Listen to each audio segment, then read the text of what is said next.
Guys, कैसे हैं आप सब लोग। वेलकम करता हूं आपका अपने चैनल पे। मेरा नाम नवजोत सिंह है। आज की वीडियो में हम बात कर रहे हैं अपने ह्यूमन न्यूट्रिशन के पार्ट 2 के बारे में।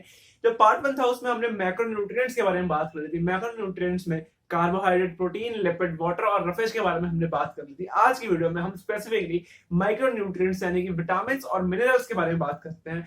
तो वीडियो शुरू करते हैं बिना किसी देरी के। ठीक है, हेडिंग दे देते हैं अपनी ह्यूमन न्यूट्रिशन। हेडिंग हमने दे दी है। अब ह्यूमन न्यूट्रिशन में हमने बात करनी थी मैक्रो और माइक्रो के बारे में। माइक्रो न्यूट्रिएंट्स दो टाइप के होते हैं, दो टाइप यानी कि विटामिन और मिनरल्स। माइक्रो न्यूट्रिएंट्स जिसमें विटामिन और मिनरल्स आ जाते हैं। विटामिन और मिनरल्स हमें कोई एनर्जी प्रोवाइड नहीं करते, तो फिर इसकी जरूरत हमारे शरीर में होती क्यों है। विटामिन और मिनरल्स हमारी बॉडी को जीरो एनर्जी प्रोवाइड करते हैं, पर इनकी जरूरत हमारे शरीर में बहुत ही इंपॉर्टेंट होती है। ये एक वाइटल रोल प्ले करते हैं हमारी बॉडी को स्वस्थ बनाने में, हमारी बॉडी को मेंटेन करने में। हमारी आंख के लिए जैसे विटामिन ए जरूरी है, हमारे दांत के लिए, हमारी बोन्स के लिए कैल्शियम जरूरी है, फॉस्फेट जरूरी है, उसी की जैसे हम विटामिन और मिनरल्स को पढ़ते हैं। ठीक है, विटामिन और मिनरल्स कोई एनर्जी प्रोवाइड नहीं करते, सिर्फ ये बॉडी के मेंटेनेंस में हेल्प करते हैं। तो बिना किसी देरी के अब हम शुरू करते हैं मिनरल्स को। मैं पहले बोर्ड पर सब कुछ लिख देता हूं जैसे कि वीडियो छोटी बने और ज्यादा इंफॉर्मेटिव हो और आपको टाइम कम लगे वीडियो समझने में। तो ठीक है, अब चलते हैं हम आगे। तो अब हम शुरू कर रहे हैं अपना मिनरल्स हम शुरू कर रहे हैं। मिनरल्स फर्दर कैटेगरीज में डिवाइड हो जाते हैं। ठीक है, बड़े सारे मिनरल्स होते हैं, कैल्शियम, फॉस्फेट, सोडियम, पोटेशियम, बहुत सारे मिनरल्स होते हैं। तो मैंने यहाँ लिखा है मिनरल्स। तो मिनरल्स बेसिकली होते क्या है, मिनरल्स होते हैं मेटल, नॉन मेटल और उनकी सॉल्ट्स। तो मिनरल्स के आगे आप लिख लो ना metals, non metals and their salts. ठीक है, मेटल, नॉन मेटल और उनकी सॉल्ट्स की हमारी बॉडी को बहुत ही ज्यादा जरूरी होती है बेसिक प्रोसेसेस, बेसिक मेंटेनेंस के लिए। सबसे पहले आपने लिखा अपना सोडियम और पोटेशियम। सोडियम और पोटेशियम को मैंने इकट्ठे से लिखा है क्योंकि जो इनके बेसिक फंक्शंस हैं वो बहुत सिमिलैरिटी है उनमें। ठीक है, अब हम सोडियम को जान लेते हैं। सोडियम हमारे टेबल सॉल्ट के कंटेंट होता है। सोडियम NaCl, सोडियम और क्लोराइड कंबाइन जब करते हैं तब हमारा टेबल सॉल्ट बनाते हैं। और टेबल सॉल्ट हमारे कॉल आ गया था, तो कोई नहीं, एयरप्लेन मोड मैंने अब ऑन कर दिया, अब कोई डिस्टर्बेंस नहीं होगी। तो हम सोडियम के बारे में बात कर रहे थे। सोडियम हमारी बॉडी में एक बहुत ही नेसेसरी कंपोनेंट होता है, एक बहुत ही नेसेसरी मिनरल होता है। सोडियम और क्लोराइड मिलके हमारी टेबल सॉल्ट फॉर्म कर देते हैं। टेबल सॉल्ट हमारी बॉडी में बहुत ही नेसेसरी होती है। टेबल सॉल्ट जब आयोडाइज हो वो हमको गॉइटर से प्रिवेंट करती है और बाकी भी बहुत सारे फंक्शन में हेल्प करती है। अब हम थोड़ी सी बात सोडियम के बारे में कर लेते हैं। ठीक है, सोडियम के बारे में हमने सबसे पहला पॉइंट लिखा है, ये main cation of extra cellular and intra cellular fluid. ये इंट्रा है, ये इंटर नहीं है। इंटर मतलब कि वेरियस होता है और इंट्रा मतलब कि विदिन होता है।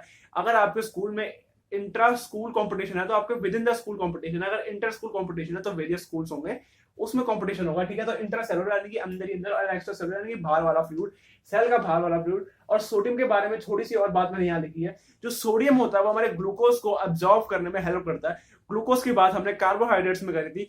कार्बोहाइड्रेट में मोनोसैकेराइड्स में ग्लूकोज हमारा आता है। ग्लूकोज हमारा मेन सोर्स ऑफ एनर्जी होता है। ठीक है, और बाकी ये इलेक्ट्रोकेमिकल सिग्नल प्रोवाइड करने में बहुत हेल्प कर देता है हमारी बॉडी को। जो हमारे बॉडीज होती है, हमारे नर्वस सिस्टम होता है, हमारे नेफ्रॉन्स होते हैं, हमारे जो भी नर्व सेल्स होते हैं वो भागते दौड़ते नहीं है एक के पीछे एक, वो एक इलेक्ट्रोकेमिकल सिग्नल भेजते हैं। इलेक्ट्रोकेमिकल मतलब कि इलेक्ट्रिसिटी, सच वाली इलेक्ट्रिसिटी होती है जो वैसा ही सिग्नल भेजते हैं, पर वो केमिकल होता है। ठीक है, केमिकली सिग्नल भेजते हैं। तो सोडियम हमारा उसको as a conductor, as a environment provide कर देता है वो इलेक्ट्रोकेमिकल सिग्नल को ट्रांसपोर्ट होने में। ठीक है, फिर हम बात कर रहे हैं पोटेशियम के बारे में। पोटेशियम मतलब के पोटेशियम को अगर आपके घर में पोटेशियम होगा, वैसे मैंने तो देखा है पोटेशियम, मैंने बचपन में काफी एक्सपेरिमेंट किए हैं। तो पोटेशियम को अगर आप पानी में डाल दो तो वो एक पिंक कलर कर देगा पानी में। ठीक है, पिंक कलर का ही होता है पोटेशियम। फिर पोटेशियम भी हमारा मेन कटायन होता है एक्स्ट्रा सेलुलर और इंट्रा सेलुलर फ्लूइड का। ठीक है, सेम है सोडियम। फिर पोटेशियम के और काम क्या है, पोटेशियम हमारा नर्व और मसल एक्टिविटी में हेल्प करता है। ठीक है, उसके बाद जो पोटेशियम है वो सिंथेसाइज करता है हमारा ग्लाइकोजन और प्रोटीन को। ग्लाइकोजन जब कन्वर्ट होता है ग्लूकोज में तब उस प्रोसेस को कहते हैं हम ग्लूकोजेनोलाइसिस। ठीक है, वो आप देख लेना। बाकी पिछली वाली वीडियो देख लेना, उससे आपके थोड़े टॉपिक्स हैं, बिल्कुल बेसिक है, इसमें जो लिखे हुए हैं वो थोड़े ज्यादा क्लियर हो रहे होंगे। बाकी अगर हमारी बॉडी में सोडियम और पोटेशियम दोनों की डेफिशिएंसी हो जाती है तो डेफिशिएंसी से हमें मसल क्रैम्प्स पड़ जाते हैं। मसल क्रैम्प्स मतलब कि अचानक से दर्द होने लग जाता है बहुत तेज। ठीक है, कुछ कहते हैं उसको बाइटा कहते हैं उसके, ठीक है। डेफिशिएंसी मसल क्रैम्प्स हो जाती है और कन्वर्जेंस हो जाते हैं। कन्वर्जेंस यानी कि फिट्स पड़ते हैं, दौरे पड़ने लग जाते हैं। जब हमारा जो इलेक्ट्रोकेमिकल सिग्नल्स होते हैं वो ही ट्रांसफर ढंग से नहीं हो पाएंगे, तब हमारी बॉडी बस समझ नहीं पाती कि क्या करना है, इसलिए लोगों को दौरे पड़ने शुरू हो जाते हैं। उसके बाद जो सोडियम और पोटेशियम मिनरल है, इसके जो मेजर सोर्सेज है, मैंने मेजर सोर्सेज यहाँ पे लिखे हैं। सबसे मेजर सोर्स है सॉल्ट, मिल्क और वेजिटेबल्स। अब ऐसे मत सोचना कि और मेजर सोर्सेज नहीं है, मेजर सोर्सेज और भी हैं, पर जो मोस्ट इंपॉर्टेंट सोर्स है जो हर बंदा कंज्यूम कर सकता है वो है ये सॉल्ट, मिल्क एंड वेजिटेबल्स। एक बार सोडियम और पोटेशियम को रैप अप कर देते हैं वापस। सोडियम और पोटेशियम मेन कंपोनेंट होते हैं एक्स्ट्रा सेलुलर और इंट्रा सेलुलर फ्लूइड में।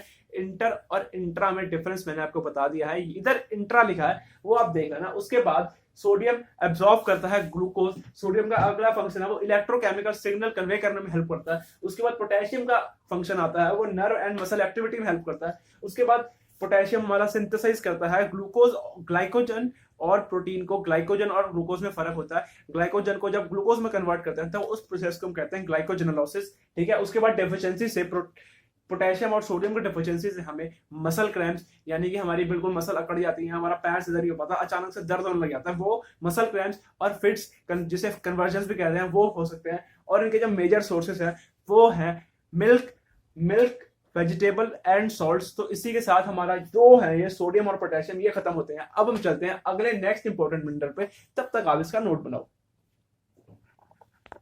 कहते हैं हमारे दो इंपॉर्टेंट मिनरल्स के बारे में, जो है क्लोरीन और मैग्नीशियम। क्लोरीन के बारे में बात करने से पहले थोड़ी सी बातें इसके बारे में जान लेते हैं। क्लोरीन जो हमारा होता है वो Na पॉजिटिव और ये Cl नेगेटिव, इसके सामने Cl नेगेटिव लिखा है। Na पॉजिटिव पर Cl नेगेटिव, ये जब दोनों चीजें मिल जाती हैं तब हमारा टेबल सॉल्ट की फॉर्मेशन हो जाती है, ठीक है। वो मैंने आपको बता दिया था सोडियम वाले में भी, तो इसमें भी मैंने बता दिया वापस, ठीक है। अब जो क्लोरीन होता है उसका फंक्शन क्या होता है? जो हमारा क्लोरीन होता है वो मेन अनायन होता है इंट्रासेलुलर फ्लूइड का, ठीक है। जो क्लोरीन होता है वो मेन अनायन होता है इंट्रासेलुलर फ्लूइड का। बाकी सोडियम और जो पोटेशियम थे वो मेन कटायन थे इंट्रासेलुलर और एक्स्ट्रा सेलुलर फ्लूइड के। उसके बाद क्लोरीन कहाँ हेल्प करता है? क्लोरीन हमारी हेल्प करता है सिंथेसाइज ऑफ HCl। अब काफी बच्चों को लग रहा होगा कि HCl क्या होता है? HCl होता है हाइड्रोक्लोरिक एसिड। हाइड्रोक्लोरिक एसिड को HCl बोलते हैं। अब हाइड्रोक्लोरिक एसिड की हमारे को कहाँ जरूरत पड़ जाती है? हाइड्रोक्लोरिक एसिड की जरूरत हमको डाइजेशन में पड़ती है, ठीक है। हमारा खाना जब डाइजेस्ट होता है, जब काफी जो मोटे फैट्स होते हैं जो हम नॉर्मली डाइजेस्ट नहीं कर पाते, तब ये HCl रिलीज होता है। HCl एसिडिटी हमें तब हो जाती है, ठीक है। एसिडिटी हमें कब होती है? जब हम कुछ ऐसा खा लें जिसको डाइजेस्ट करने में हमारी बॉडी थोड़ा ज्यादा HCl प्रोड्यूस कर देती है, ठीक है, इसलिए हमें एसिडिटी हो जाती है। उसको बैलेंस करने के लिए हम एक बेस ले लेते हैं। बेस होता है हमारा इनो, गैसोफास्ट वगैरह, Mg, उसको हम कहते हैं milk of magnesia, MgOH twice, वो वाला हम बेस ले लेते हैं। इनो में होता है वो, गैसोफास्ट में होता है, ठीक है। तो इसी के साथ मैंने उसको कंबाइन करके आपको समझा दिया है कि जब हमें एसिडिटी हो जाती है तब हम मिल्क ऑफ मैग्नीशिया को इनटेक करते हैं, तब सब न्यूट्रल हो जाता है, ठीक है। इनो और गैसोफास्ट में प्रेजेंट होता है। क्लोरीन को हम एक बार वापस देख लेते हैं। क्लोरीन हमारा मेन अनायन होता है इंट्रासेलुलर फ्लूइड का। इधर भी इंट्रा लिखा है, इंटर नहीं लिखा, इंट्रासेलुलर लिखा है। उसके बाद हम बात कर लेते हैं अपने मैग्नीशियम के बारे में। अब मैग्नीशियम क्या होता है? मैग्नीशियम हमारा एंजाइम एक्टिवेटर होता है। अब काफी बच्चों को एंजाइम का मतलब नहीं पता होगा, इसके लिए मैंने एक सेपरेट वीडियो बना रखी है, पर जिन लोगों ने वो वीडियो नहीं देखी उनको मैं बताया था थोड़ा सा इसके बारे में। एंजाइम हमारे कैटलिस्ट होते हैं। ये एक कैटलिस्ट क्या होता है? कैटलिस्ट वो चीज होती है जो अपने आप को बिना इन्वॉल्व करे एक केमिकल रिएक्शन को फास्ट कर दे, ठीक है। मतलब कि मैं इन्वॉल्व नहीं हो रहा किसी की लड़ाई में, पर मैं उस लड़ाई के थोड़ा सा ज्यादा भड़का देता हूँ, ठीक है, और मैं पीछे से निकल जाता हूँ। अपने आप को बिना कंज्यूम करे, मेरा कुछ भी कोई भी एनर्जी कुछ नहीं लग रही, बस मैं उधर पड़ा हूँ, ठीक है। वो एक कैटलिस्ट का काम होता है, ठीक है। और एंजाइम एक कैटलिस्ट होता है। बाकी मैग्नीशियम एंजाइम एक्टिवेटर होता है। और मैग्नीशियम जो होता है वो मेन कंपोनेंट होता है हमारा बोन्स का और हमारे टीथ का। काफी लोगों को लगता है कि कैल्शियम भी मेन कंपोनेंट है बोन्स का, टीथ का, और वो इधर गलती कर देते हैं। पर इधर मेन कंपोनेंट है वो बोन्स का और टीथ का। और जब हमारी बॉडी में डेफिशिएंसी हो जाएगी मैग्नीशियम की, तब हमें फिर वापस फिट्स पड़ेंगे।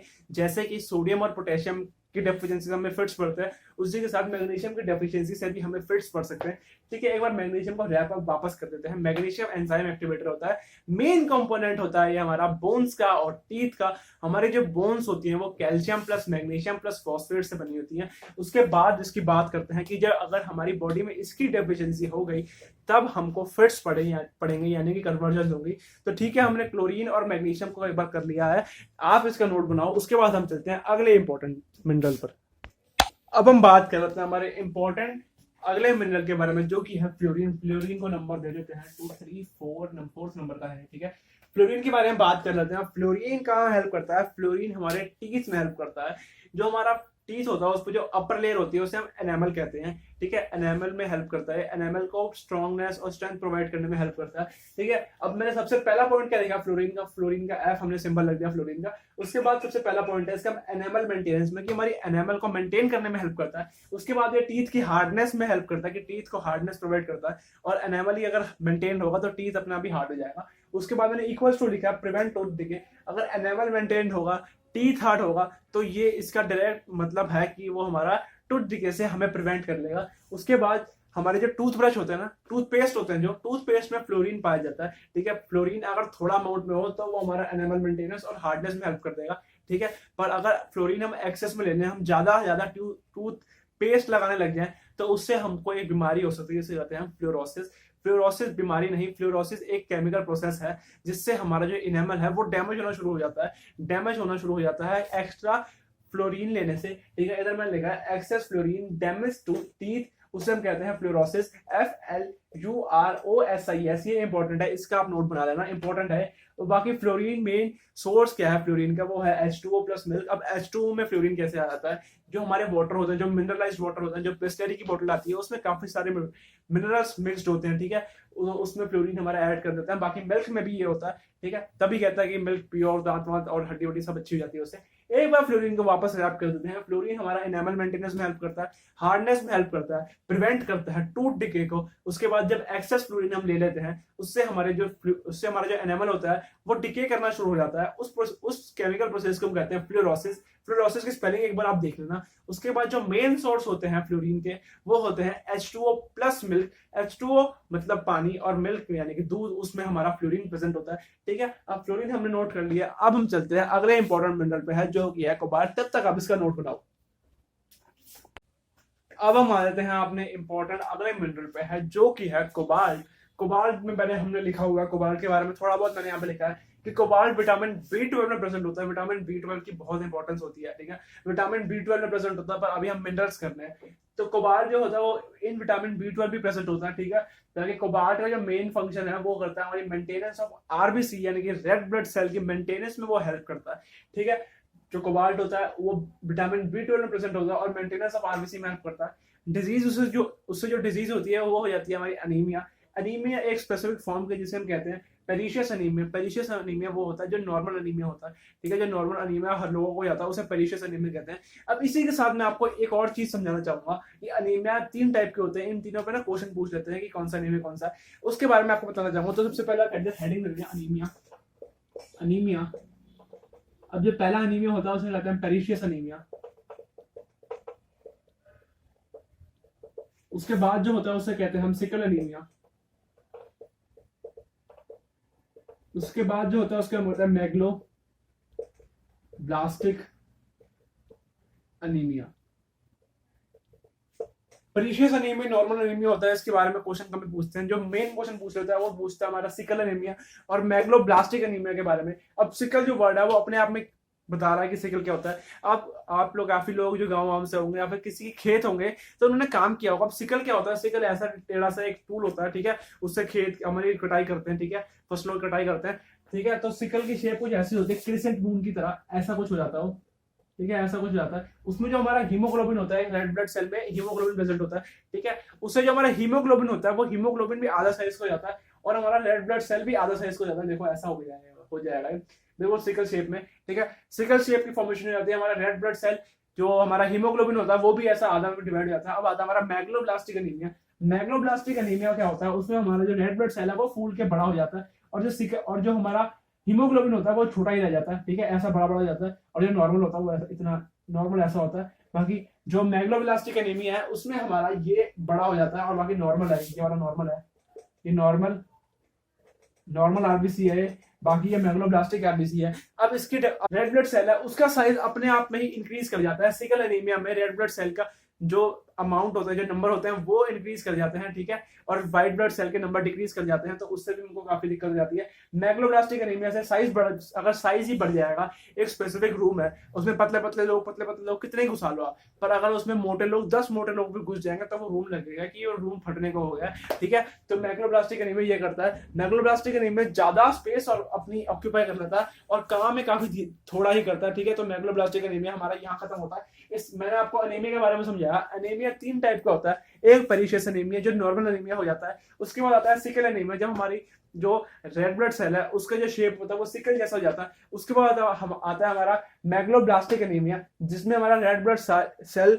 फूल के गुब्बारा हो जाता है और जो हमारा हीमोग्लोबिन होता है वो छोटा रह जाता है, ठीक है। और ये नॉर्मल है, इसको आप देख लेना, ये नॉर्मल वाला है, इसको मिटा देता हूँ, ठीक है। इसको देखना है एनीमिया पेरिशियस, सिकल, मैग्लोब्लास्टिक और कोबाल्ट विटामिन B12 में प्रेजेंट होता है। कोबाल्ट हेल्प करता है maintenance of red blood cell में। बाकी कोबाल्ट से जो डिजीज होती है, कोबाल्ट की डेफिशिएंसी से हमें पेरिशियस एनीमिया हो जाता है, ठीक है। तो इसको एक बार आप नोट कर लो। उसके बाद हम चलते हैं अगले मिनट पर।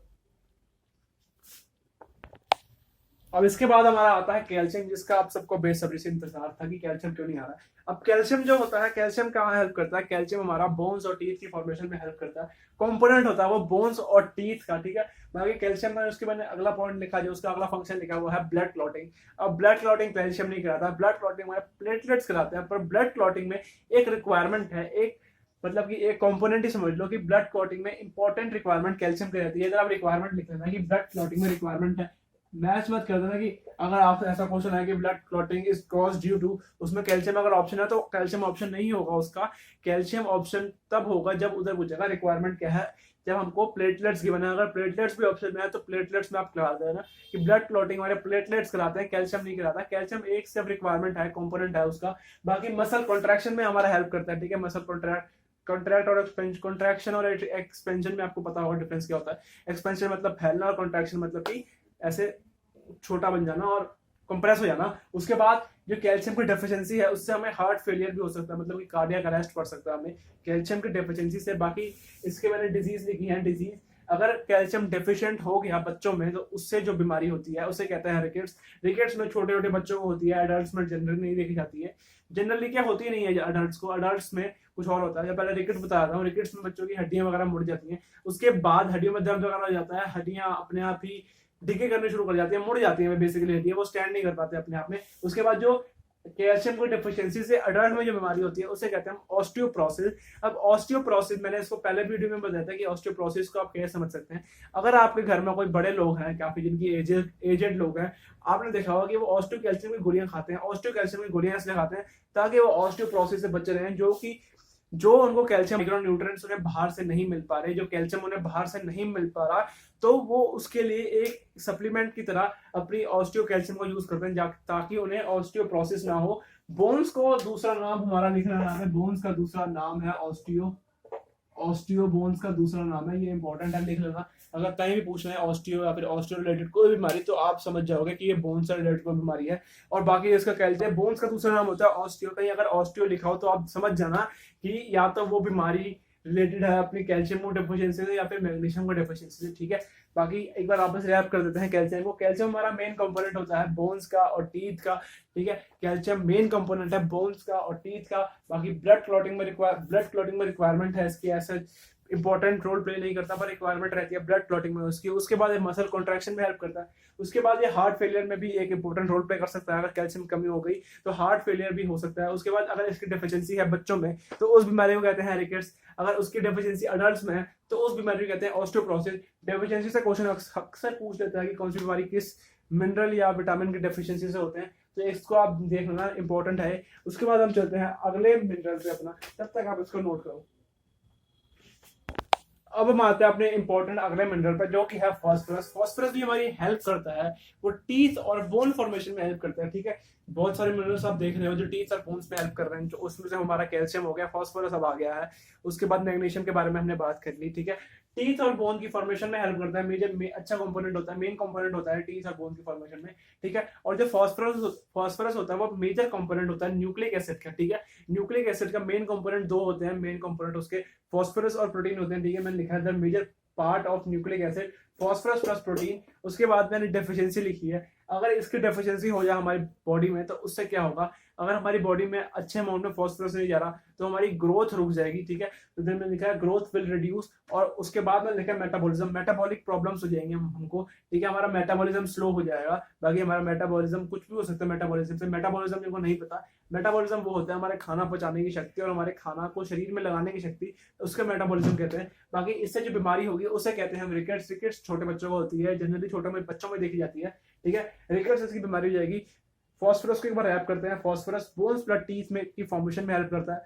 फॉस्फोरस मेजर कंपोनेंट होता है न्यूक्लिक एसिड का। फॉस्फोरस के साथ प्रोटीन भी उसका मेजर कंपोनेंट होता है न्यूक्लिक एसिड का। उसके बाद डेफिशिएंसी से ग्रोथ हमारी रिड्यूस हो जाएगी, ग्रोथ रिड्यूस हो जाएगी और मेटाबॉलिक प्रॉब्लम्स हमें हो जाएंगी। बाकी इसकी डेफिशिएंसी जो बीमारी होती है उसे कहते हैं हम रिकेट्स, ठीक है। रिकेट्स जो बीमारी होती है इसकी डेफिशिएंसी से होती है। बाकी इसी के साथ एक छोटा सा मिनरल और है, उसको मैं बता दूं साथ साथ में, वो है हमारा आयोडीन। आयोडीन, अब आयोडीन क्या है? आयोडीन की हम आयोडीन के बारे में 2 ही पॉइंट पूछ लेते हैं। आयोडीन की ये पहले तो ये पूछ लेगा कि आयोडीन की डेफिशिएंसी से कौन सी बीमारी होगी। आयोडीन की डेफिशिएंसी अगर हमारे बॉडी में हो जाए तो उससे हमें हो जाएगा गोइटर। गोइटर लिंक है हमारा थायराइड ग्लैंड से। थायराइड ग्लैंड हमारा प्रेजेंट कहाँ पे? लैरिंक्स रीजन में। लैरिंक्स रीजन कहाँ पे होता है? नेक में, ठीक है। आयोडीन की डेफिशिएंसी से गोइटर हो जाएगा। गोइटर और इसके कंपोनेंट्स क्या है, सोर्सेज क्या है इसके मेजर? इसका सोर्स एक ही है जो कि है टेबल सॉल्ट, ठीक है। टाटा सॉल्ट जो होते हैं टेबल सॉल्ट कहते हैं उससे। टेबल सॉल्ट यानी कि जो हाउस में घर में यूज होती है, उसका मेन कंपोनेंट हमारा आयोडीन आ जाता है, ठीक है। वापस देख लेते हैं एक बार आयोडीन। आयोडीन की डेफिशिएंसी से हमें गोइटर हो सकता है। सोर्स इसके टेबल सॉल्ट है। गोइटर किससे रिलेटेड होता है? गोइटर मैंने बताया था पहले भी, गोइटर हमारा रिलेटेड होता है थायराइड ग्लैंड से। लैरिंक्स में होता है। लैरिंक्स का प्रेजेंट होता है, लैरिंक्स हमारे गले में प्रेजेंट होता है, ठीक है। इसके साथ आप इसका नोट बनाओ, उसके बाद हम चलते हैं अगले मिनरल पर। अब हम आते हैं अपने मेजर और इम्पोर्टेंट, मोस्ट इम्पोर्टेंट मिनरल पे, जो कि है हमारा आयरन। आयरन बोलते हैं कि आयरन हमारी बॉडी में आयरन की कमी हो गई है, आयरन खाओ आयरन खाओ। अब आयरन वो नहीं है कि लोहा खाने लग जाओ। तो आयरन हमको स्पेसिफिक सोर्सेज से मिलता है, ठीक है। तो उन सोर्सेज को जानने से पहले हम थोड़ी बहुत आयरन की बात कर लेते हैं। आयरन हमारा जो होता है वो कंपोनेंट होता है हीमोग्लोबिन का। हीमोग्लोबिन का प्रेजेंट होता है। हीमोग्लोबिन हमारा रेड ब्लड सेल्स जो कि ब्लड में प्रेजेंट होता है उधर प्रेजेंट होता है, ये हमारा आयरन, ठीक है। हमारा आयरन प्रेजेंट होता है, हीमोग्लोबिन का मेन कंपोनेंट होता है। आयरन हमारी एक बॉय की बॉडी में 25 मिलीग्राम आयरन बनता है, मतलब कि 25 मिलीग्राम आयरन की जरूरत पड़ती है उसको। और एक गर्ल की बॉडी में 35 मिलीग्राम आयरन की जरूरत पड़ती है। अब कई लोग सोच रहे होंगे कि हमारा जो ब्रेन है, लड़कों का ब्रेन है, वो लड़कियों से ज्यादा बड़ा होता है साइज में, पर फिर भी लड़कियों को ज्यादा आयरन की जरूरत क्यों पड़ती है? लड़कियों को ज्यादा आयरन की जरूरत इसलिए पड़ती है क्योंकि लड़कियां मेंस्ट्रुअल साइकिल से गुजरती हैं, उनको मेंस्ट्रुअल साइकिल फेस करनी पड़ती है। मेंस्ट्रुअल साइकिल में अपना काफी ज्यादा ब्लड लॉस कर देती हैं, तो उनको एनीमिया ना हो, तो इसलिए ही नेचर ने अपने आप ही 35 मिलीग्राम बना दिया है उनके लिए, ठीक है। बाकी डेफिशिएंसी अगर हमारे बॉडी में डेफिशिएंट हो जाएगा आयरन, उससे हमें अनीमिया हो जाएगा। अनीमिया को समझने से आप ऐसे समझ सकते हो कि कंपोनेंट है हीमोग्लोबिन का। हीमोग्लोबिन ब्लड का कंपोनेंट है, और अगर ब्लड ही कम हो जाएगा हमारी बॉडी में, ठीक है, तो हमें अनीमिया हो ही जाएगा। उसके बाद जो सोर्सेज होते हैं, वो सोर्सेज हमारा डायरेक्ट लोहा खाने से नहीं होती, हमारी ग्रीन लीफी वेजिटेबल्स होती हैं, वो इसका सोर्स होती है। बाकी एक मोस्ट इंपॉर्टेंट बात जो मैं मिनरल्स के बारे में आपको बताना चाहूंगा कि जो मिनरल्स होते हैं, अगर हमें जो एक्सटर्नल सोर्सेज हैं, जैसे कि अपने वेजिटेबल्स हैं, फ्रूट्स हैं और बाकी जो भी चीजें हैं, उनसे अगर हमें स्पेसिफिक मिनरल्स नहीं मिलते, तब हम एक सप्लीमेंट पे मूव कर जाते हैं। सप्लीमेंट, ठीक है, सप्लीमेंट केमिकल होता है। केमिकल उसका मिनरल जैसे आयरन है, तो वो आयरन एक्सट्रैक्टेड आयरन होता है, प्योर फॉर्म ऑफ आयरन होती है जिसे हम कंज्यूम कर लेते हैं, ठीक है। तो सप्लीमेंट्स होते हैं, अगर हमको अपने वेजिटेबल्स वगैरह से मिनरल्स नहीं मिल पा रहे तो हम सप्लीमेंट से मूव कर जाते हैं। सप्लीमेंट्स को एज सच स्टेरॉइड से कंपेयर मत करना, स्टेरॉइड्स बहुत अलग चीज होती है, ठीक है। तो सप्लीमेंट्स और स्टेरॉइड्स दो अलग चीज होती हैं, उसको आप समझ लेना। ये बात बॉयज को पता होगी पर काफी गर्ल्स को नहीं पता होगी इसके बारे में, इसलिए मैंने बता दिया कि सप्लीमेंट और स्टेरॉइड्स दो अलग अलग चीजें हैं। इन दोनों चीजों को आपस में कंबाइन करने की कोशिश मत करना, मतलब कि गलती मत करना। सप्लीमेंट मतलब कि उस सोर्स से हटा के उस सोर्स से मिल सकते हैं, और स्टेरॉइड्स मतलब कि कोई कुछ केमिकल हैं जो हमारी बॉडी में कुछ अलग ही चीज कर सकती हैं। सप्लीमेंट के बहुत ही ज्यादा कम वो साइड इफेक्ट होते हैं क्योंकि वो केमिकल है, पर जो हमारा स्टेरॉइड होते हैं उसके देखा जाए तो उसके बहुत ज्यादा ही साइड इफेक्ट होते हैं, उसी कंपैरेटिवली थोड़े बहुत ज्यादा उसके इफेक्ट्स भी होते हैं, गुड इफेक्ट्स भी होते हैं, ठीक है। तो अब हमारे जो मिनरल के गाइस, इसी के साथ हम अपना आज का वीडियो खत्म करते हैं। आज की वीडियो में हमने बात करी अपने मिनरल्स के बारे में, इंपॉर्टेंट जो मिनरल्स हमारी बॉडी में जिनकी नीड होती है उसके बारे में हमने बात करी। ठीक है, तो कल की वीडियो में हम बात कर रहे होंगे अपने इंपॉर्टेंट विटामिन के बारे में। उसके लिए आपको थोड़ा अपना दिमाग खोल के पढ़ना पड़ेगा, क्योंकि जो विटामिन होते हैं वो थोड़े ज्यादा होते हैं, उनके नवरे नाम जो है वो थोड़े कॉम्प्लेक्स होते हैं, उन पे क्वेश्चन पूछ लेते हैं। तो ठीक है, आपने ये वीडियो एंड तक देखी, थैंक यू। मिलते हैं आपसे कल अगली वीडियो में, तब तक के लिए जय हिंद।